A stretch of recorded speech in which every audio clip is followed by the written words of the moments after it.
So, did you hear that Donald Trump was just ranked the worst president in U.S. history? Yeah, just in time for President's Day, the American Political Science Association surveyed some presidential scholars, asking them to rank the presidents from best to worst. And Trump came in dead last, behind such luminaries as the bumbling James Buchanan, the incredibly racist Andrew Johnson, the doofus Warren G. Harding, and poor old William Henry Harrison, who died in office after only 31 days. That's pretty grim company, huh? So what does a poll like this mean for Donald Trump? Well, there are several things to consider. One takeaway from these surveys, and this is the 25th one done since 1948, is that the results change over time. For example, up until the year 2000, Andrew Jackson routinely showed up in the top 10.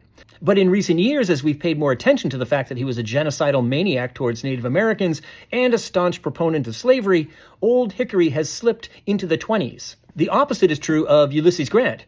Up until 2004, he was consistently ranked in the lower 25% of presidents. But since that time, a lot of new scholarship on Reconstruction has changed the way we think about that period and Grant's presidency. And as a consequence, Grant has risen into the second quartile, or just below the top 25%, right between Ronald Reagan and James Monroe. That said, if you look at this really cool chart at Wikipedia that compiles all the results of the 25 surveys, you'll see two things. One, the top 5 is barely changed at all, with Lincoln, Washington, Jefferson, Theodore Roosevelt, and Franklin Roosevelt dominating that category. And two, the same is true of the bottom 5, which until Trump has been dominated by Buchanan, Johnson, Harding, Fillmore, and Harrison. In other words, it's really hard to leave the ranks of the best presidents and really hard to leave the ranks of the worst. And with Trump finishing in the bottom 5 in all 5 of the surveys that have been taken since 2018, it would seem that he's destined to remain near the very bottom. But then again, he's hoping for a second stint in the White House, so